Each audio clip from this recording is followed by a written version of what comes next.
Buenos días, ¿cómo están? Gloria a Dios, damos la gloria a Dios, damos la gloria a Dios. Ahora, en el tiempo que tuvimos de alabanza, Dios me revela que el hijo de la promesa levanta sus brazos para alabar a Dios, pero el hijo de la carne le dice en la mente, no seas ridículo, ¿para qué levantas los brazos? ¿Para qué aplaudes? Tú no estás para eso. Tú sí eres ridículo, oye, ¿cómo te ves de mal? Una persona como tú, aquí brincando y danzando, ¿y eso qué es? Le estoy hablando del hijo de la promesa, porque Dios le prometió a Abraham que él tendría un hijo. Y a pesar de la edad que Abraham y Sara, su mujer, tenían, a pesar de las imposibilidades biológicas que ellos tenían, Dios le dio un hijo que fue Isaac, que es el hijo de la promesa, de la cual ustedes y yo hemos venido. Pero también existió el hijo de la carne, que fue Ismael. Y bíblicamente acuérdense que el hijo de la carne trató, la mamá del hijo de la carne trató de humillar al hijo de la promesa y a la mamá del hijo de la promesa.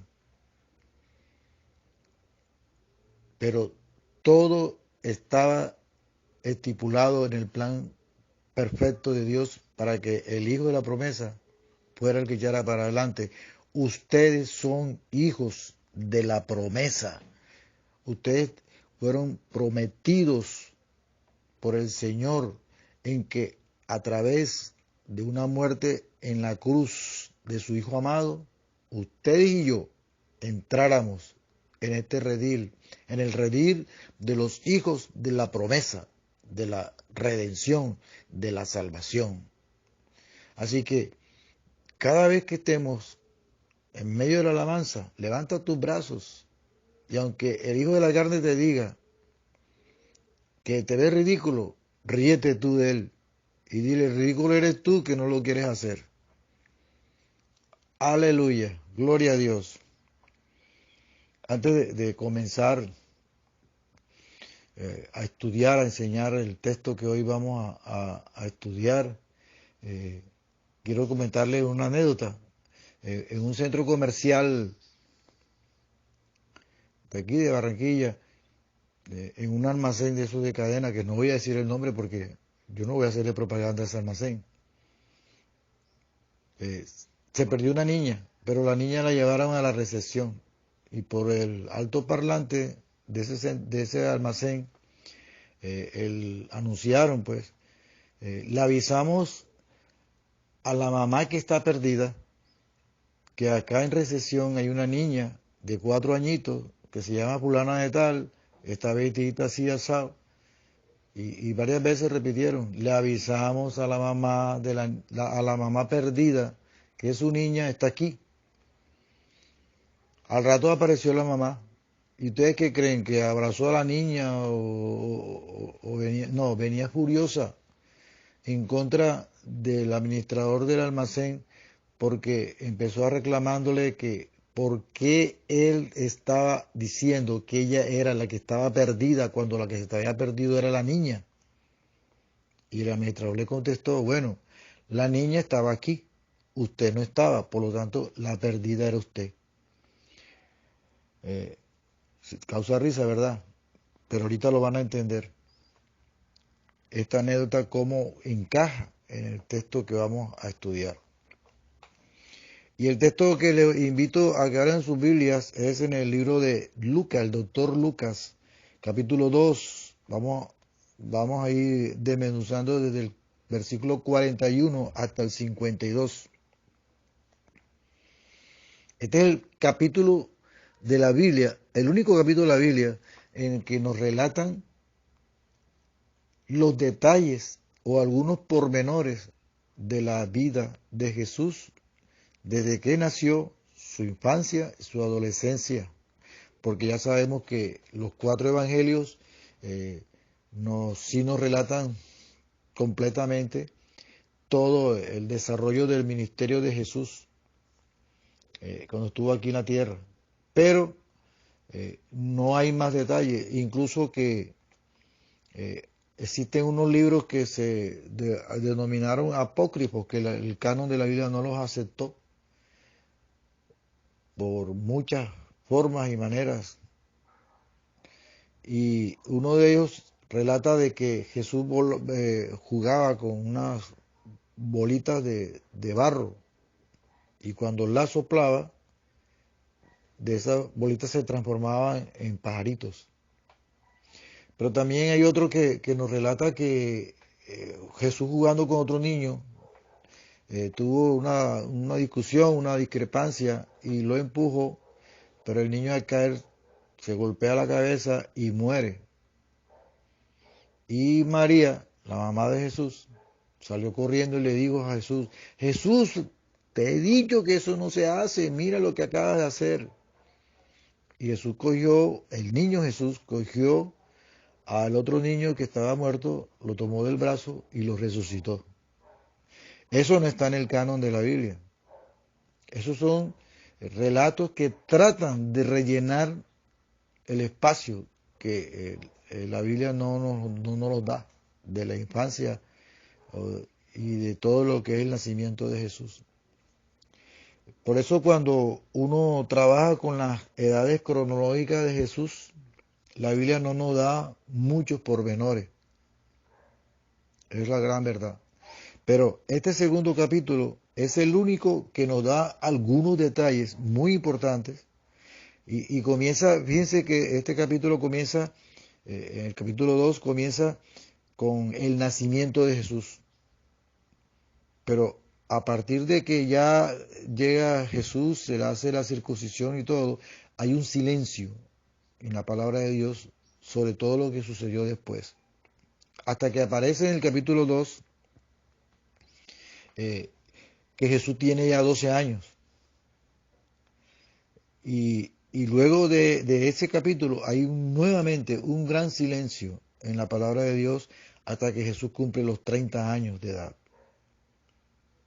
Lo cierto es que la historia de Jesús no comienza en su nacimiento, comienza en el momento de su resurrección, con su ministerio. Esto era lo que la iglesia primitiva anunciaba y predicaba. Predicaba la muerte, la resurrección y su pronta venida. En este texto de Lucas nos relata los acontecimientos en la vida cotidiana de Jesús. Jesús tenía 12 años de edad y la ley estableció una ceremonia llamada el Bar Mizvah, que aún se hace, para convertirse de niño, de adolescente, a un adolescente adulto, a convertirse en el hijo de la ley. Por eso esta historia es importante. Pero quiero también relatar que Nazaret, dentro de los detalles que quiero darle, la parte geográfica, Nazaret quedaba en el norte, lo que se llamó el Reino de Israel,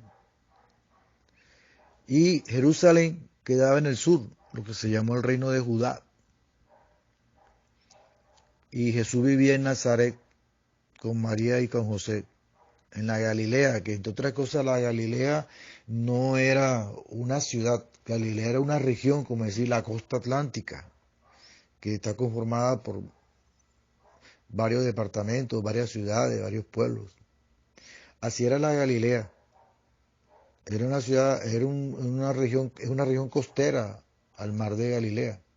Allí estaba Cafarnaum, que es donde vivió Pedro, estaba Gadara, estaba Nazaret y otras ciudades pequeñas, poblaciones pequeñas. Ellos salen de Nazaret hacia Jerusalén y dice la Biblia que duraron 6 días. 6 días duraba el camino.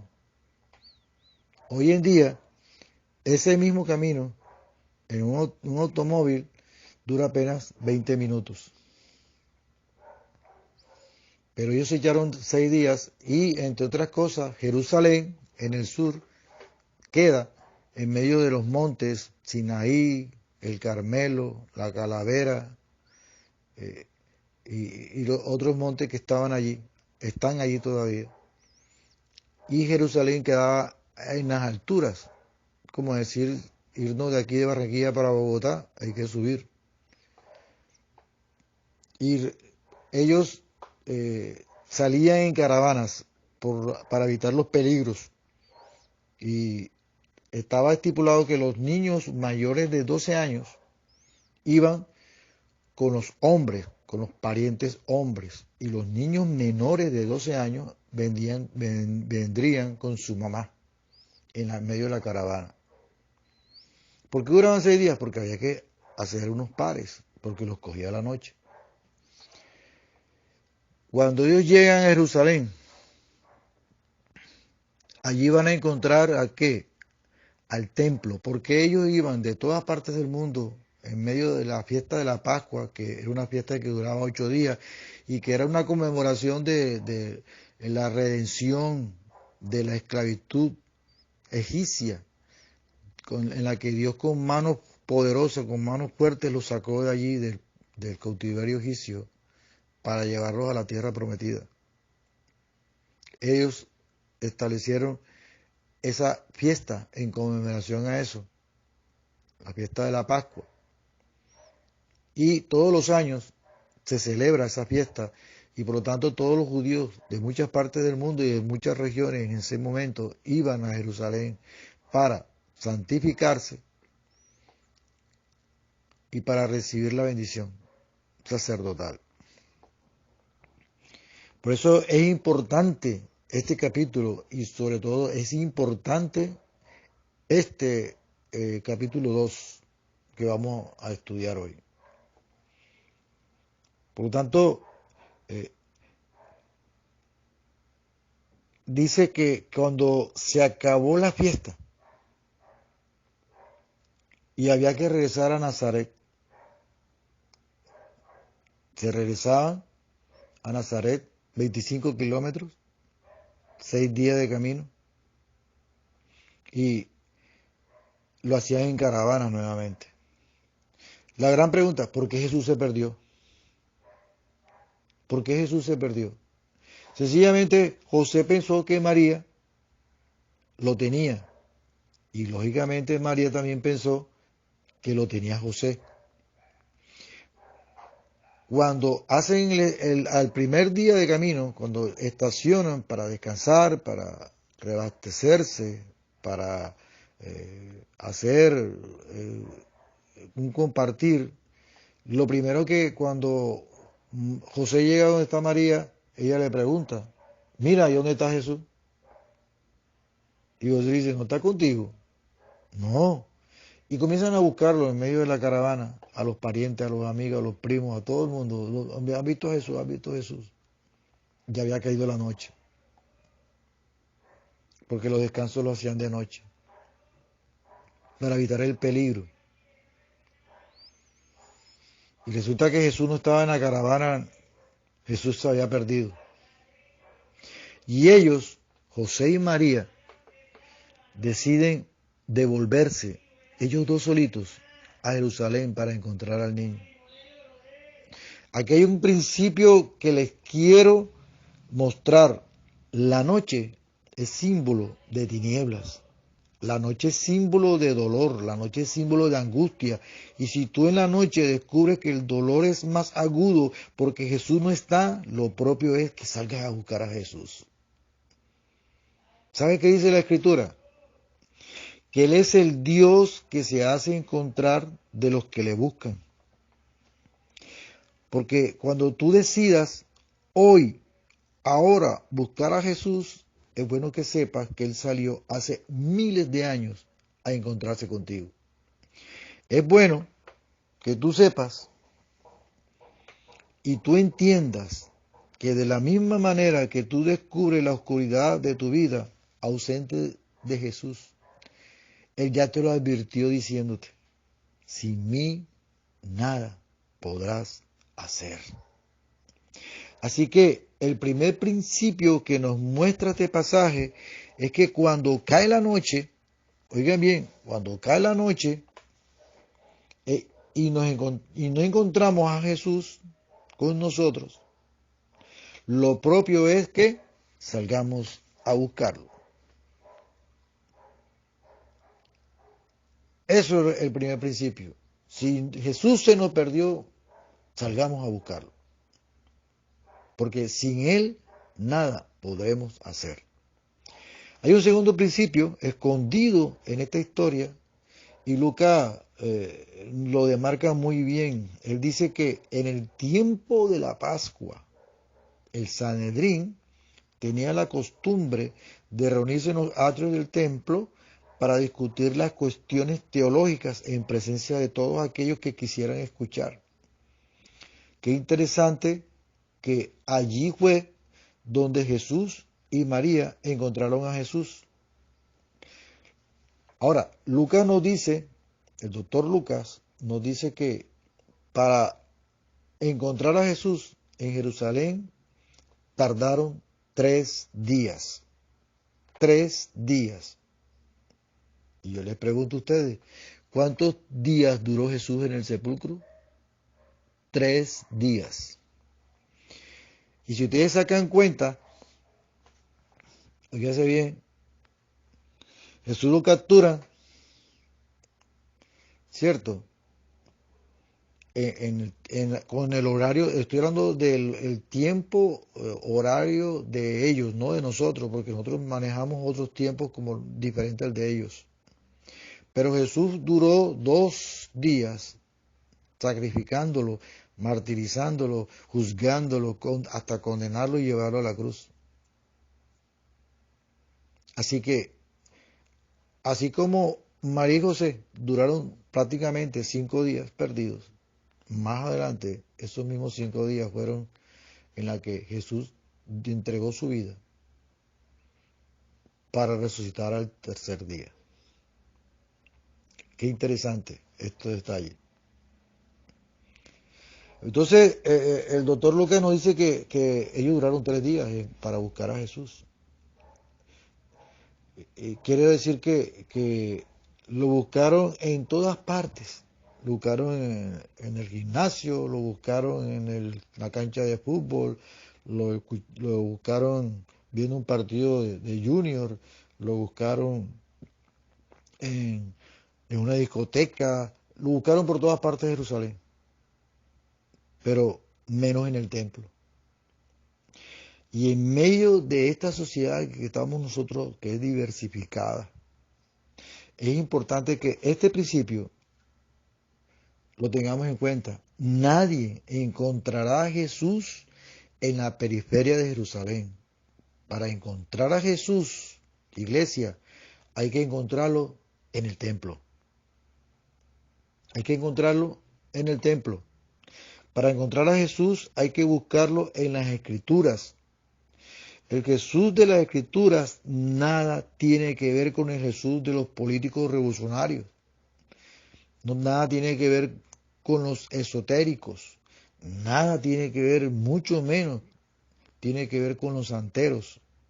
Menos aún todavía más, nada tiene que ver con los espiritistas. El que quiera venir a encontrar a Jesús tiene que venir a las Escrituras.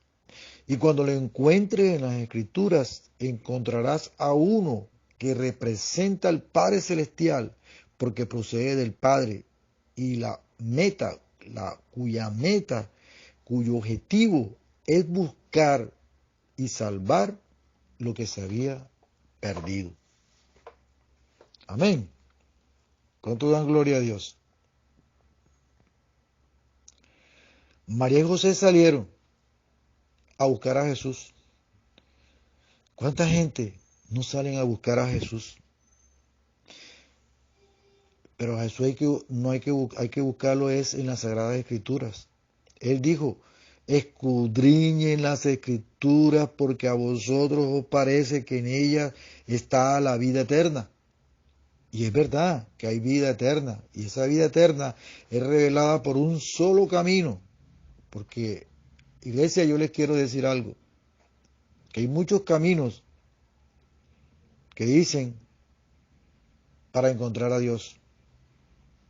Pero afortunadamente, y damos la gloria a Dios por esto, hay un solo camino, hay un solo mediador, hay un solo Salvador. Y la Biblia es clara y dice que nadie irá al Padre si no es a través de Jesucristo. Cuando me dicen, hermano Mauri, todos los caminos conducen a Dios, cualquier camino conduce a Dios. Dios es el mismo para todos. No, no, eso no es cierto. No todos los caminos conducen a Dios. La Biblia dice que todo lo contrario. Y yo le creo a la Biblia. Hay caminos que al hombre le parecen correctos, pero su final es camino ¿de qué? De muerte, de perdición. Si tú quieres encontrarte con Dios, tienes que venir a buscar a través de la puerta. Él dijo, yo soy la puerta, y el que por mí entrare, ese será salvo. Yo soy la vida, la verdad, yo soy el camino. Nadie verá al Padre, nadie verá al Padre si no es por mí. 3 días le costó a José y María encontrar a Jesús. Y yo quiero preguntarte ahora, en este momento, ¿cuántos días te ha costado encontrar a Jesús? ¿Cuántos días te ha costado encontrarte con Jesús? Hoy es el día de salvación tuya. Hoy es el día de salvación para tu vida. Hoy es el día en que te puedes reconciliar con Jesús. Hay otro principio de esta historia. ¿Qué hacía Jesús en el templo? Lucas nos lo dice. Estaba en un toma y dame con los maestros de la ley, con los doctores de la ley. Y Lucas nos dice que cuando María y José lo encontraron, es posible que la gente se le acercó a sus padres y posiblemente le dijeron, mira, que niño tan... ustedes son los papás de ese niño. Ese niño sí es inteligente y tiene una sabiduría. Qué niño tan extraordinario que ustedes tienen. Pero miren, aquí hay algo que está escondido. Aquí hay una gran verdad escondida. Yo no sé, ¿a cuántos de ustedes se les ha perdido un hijo? Yo no sé. Pero lo que sí sé es que eso debe de producir angustia, terronera, pánico, desesperación, agonía, llanto, gritos. Eh, una vez un padre decidió con su niño de 4 añitos llevarlo a un centro comercial a pasear. Pero cuando llegó al centro comercial se encontró con unos compañeros de trabajo que también tenían a sus niños allí. Y comenzaron ellos a hablar mientras los niños jugaban. Pero este niño comenzó a entrar a una tienda, a un almacén, al otro, en su juego. Y llegó un momento en que se alejó tanto que se perdió. Y cuando él se vio perdido, salió del centro comercial, llegó a la estación de taxi y le dijo al taxista, mire señor, yo soy un niño perdido, pero si usted me lleva donde yo le digo que me va a llevar, mi abuelo se va a poner alegre, se va a poner contento y le va a pagar la carrera. Y así fue, el niño se montó en el taxi, el señor lo llevó. Y cuando se bajó del taxi empezó a gritar allá en la puerta de la terraza de la casa, abuelo, abuelo, abuelo, ¿qué pasa, hijo? Mira, yo estoy perdido, pero este señor me trajo, págale la carrera. Ustedes se pueden imaginar la angustia de ese señor padre allá en ese centro comercial, caminando todos los almacenes, preguntando, se les acabó la reunión, se les acabó la fiesta, se les acabó el paseo a todo el mundo. Pero el niño, inteligentemente, decidió ir a buscar a su abuelo. Amén. Por eso, cuando María y José vieron la cabecita de aquel niño que está, ese es Jesús, le llegó el alma al cuerpo, pero el carácter, producto de la angustia, el coraje que tenía mamá y papá, no se disipó. Por eso cuando llegaron a donde él, ¿qué fue lo que le dijo su mamá? Mira Jesús, ¿no te has dado cuenta la angustia que has causado a tu padre y a mí? El dolor que tú has producido. Hace 3 días que te hemos venido, te estamos buscando. Tu padre está frenético contigo. ¿Y saben la respuesta de Jesús? Y esta respuesta, si hoy en día sucede algo parecido y el niño contesta de esa manera, lo más posible es que usted le ponga un cocorrón en la cabeza o le dé un chancletazo delante de todo el mundo. Porque Jesús, ¿qué contestó? ¿Acaso ustedes no han descubierto? ¿Acaso ustedes no saben que en la casa de mi Padre debo estar? ¿Y por qué es importante esta historia? Escuchen, quiero que escuchen. Esta historia es importante porque nos revela el día que Jesús descubrió su identidad. Voy a repetir, este fue el día en que Jesús descubrió su identidad. Y es importante para todo hombre y para toda mujer descubrir su propia identidad. Cuando usted descubre su identidad en Cristo Jesús, su vida es como una... Cuando usted no la descubre, su vida es como una veleta. Pero, ¿por qué? Porque usted está perdido en las penumbras de su vida. Pero cuando usted descubre su identidad, va a entender por qué usted está aquí, hoy, en el templo. Va a entender usted qué propósito tiene que usted esté aquí en el templo. Va a entender hacia dónde va a ir cuando le toque partir de aquí. Entonces, el ser humano se convierte en un ser centrado. Entonces, responde a sus circunstancias. No, no, no debe responder a sus circunstancias. Porque las circunstancias que nos rodean son malas. ¿Qué es lo que nos ofrece el mundo? Vanidades. Pero cuando usted responde a la realidad de su identidad, esa es la gran diferencia del que sufre por sufrir y el que sabe por qué sufre. Esa es la gran diferencia. Hay que trascender en la vida cristiana, como lo dice el apóstol Pablo.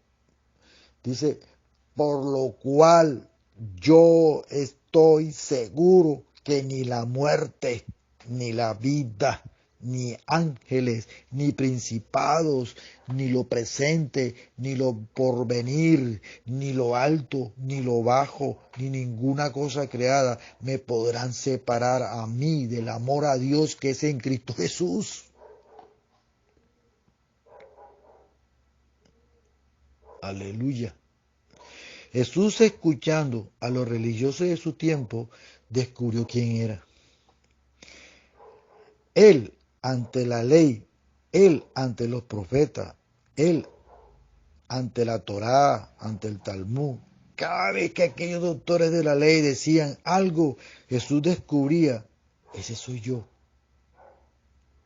Yo soy ese soy yo. 3 días le tomó a Jesús descubrir quién era. Y cuando María le dijo, tu papá está frenético, tu papá, mejor dicho, está candela contigo. Él le dijo, mi padre está en los cielos. Mi verdadera identidad está vinculada al que es eterno. Por lo tanto, yo soy eterno. Igualmente, por eso el apóstol Pablo pudo decir más adelante, si vivo, para Dios vivo. Si muero, para Dios muero. Sea que viva, sea que muera, yo soy del Señor. Por lo tanto, cuando usted tiene clara su identidad, nada nos separará del amor de Dios. A Jesús le costó 3 días descubrir su identidad.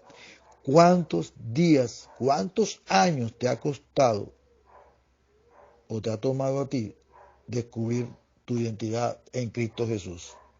20 años, 7 años, 3 años, 2 años. Con toda esa cantidad de tiempo que tiene en el Evangelio, aún andas peleando con Dios por las circunstancias, porque todavía no sabes quién eres tú en Cristo Jesús.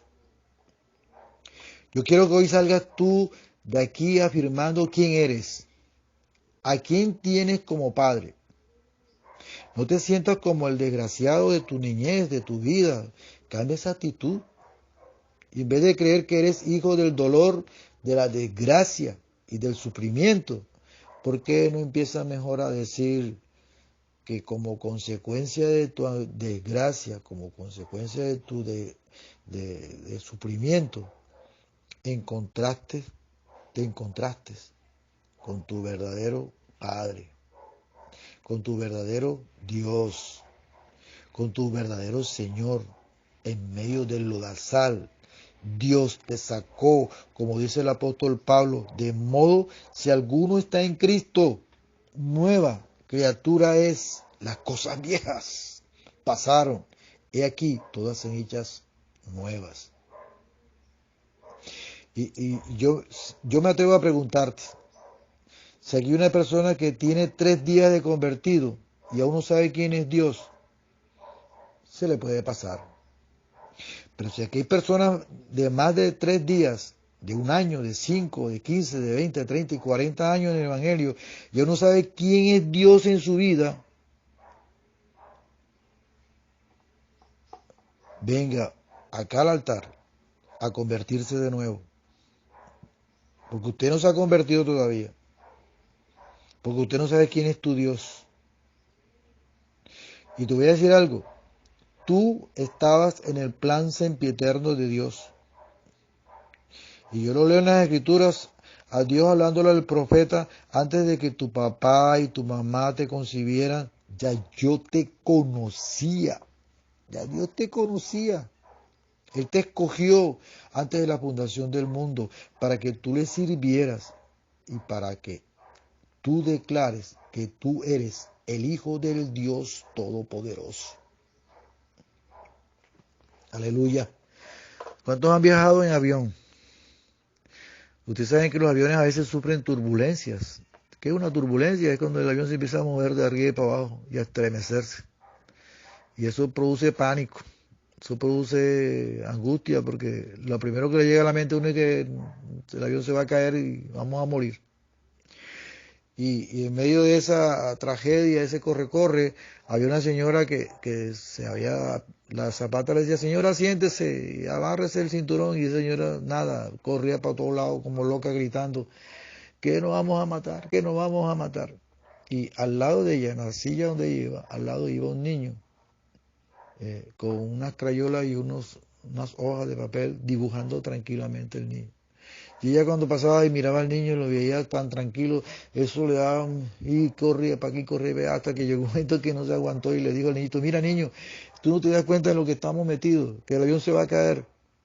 Y tú ahí tranquilo dibujando tu dibujo ahí, tú, preocúpate. Y el niño le respondió, yo estoy tranquilo porque el piloto de este avión es mi papá.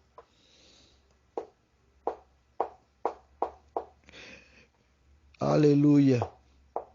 El piloto de este avión es mi papá. El piloto del avión de tu vida es tu Padre Celestial. ¿Por qué brincas? ¿Por qué gritas? ¿Por qué te angustias? ¿Por qué saltas desesperado si el que está manejando el avión de tu vida, el piloto que está manejando ese avión, es tu Padre Celestial? Iglesia. Problemas de enfermedad, problemas económicos, problemas de todo. Las circunstancias de la vida te quieren envolver, lo que el mundo te quiere envolver. Quien está manejando el avión de tu vida, el piloto, es tu Padre Celestial. Aleluya. ¿Cuántos días te faltarán para descubrir que en medio de tu tormenta, en medio de tu crisis, quien conduce el avión de tu vida, quien es el piloto de ese avión, es Dios mismo, es tu Padre? Aquí hay una cuarta enseñanza, también escondida en este texto. Jesús descubrió en el templo que Él era divino, que Él era el Hijo de su Padre. Y voy a decir algo, atrevidamente. Si ustedes a mí me dijeran hoy que yo soy divino, ¿qué creen que yo reaccionaría? Pues yo le diría aquí al pastor, mira, me tiene que dar una buena ofrenda. Ahora que yo termine, ponme unos 6 muchachos de escolta, que nadie se me acerque, nadie me toque. Consígueme un carro que me lleve expreso a mi casa. Y nada más voy yo solo. No quiero que más nadie me acompañe. Me volvería engreído. Y creo que le estoy diciendo una gran verdad, porque por menos de eso hay un montón de engreídos y caprichosos en el púlpito. Por menos de eso. Hay una gran cantidad de predicadores caprichosos, engreídos, que se creen la última Coca-Cola del desierto, que nadie nos puede tocar, que hay que ponerles escolta, que hay que ponerles un carro, hay que ponerles el mejor hotel, porque se creen que son divinos. Y esta cuarta verdad encerrada dice que Jesús descubrió que Él era divino, pero papá y mamá le dijeron, vámonos para Nazaret. ¿Y qué hizo Jesús? Agachó su cabeza, le dio la mano a su mamá y a su papá y se fue para Nazaret con ellos. Porque la santidad está a veces en las dimensiones más altas de lo que nosotros pensamos. La santidad no es una competencia contra el pecador. La santidad es un reconocimiento de gracia para compartirla con el pecador. Eso es. El cargo, el don, el ministerio que Dios te ha dado, no es para que te vuelvas engreído porque no eres divino. Eres un pecador arrepentido. Y así como te arrepentiste, Dios quiere que le hables a otro para que también, en base a tu propio testimonio, te arrepientan.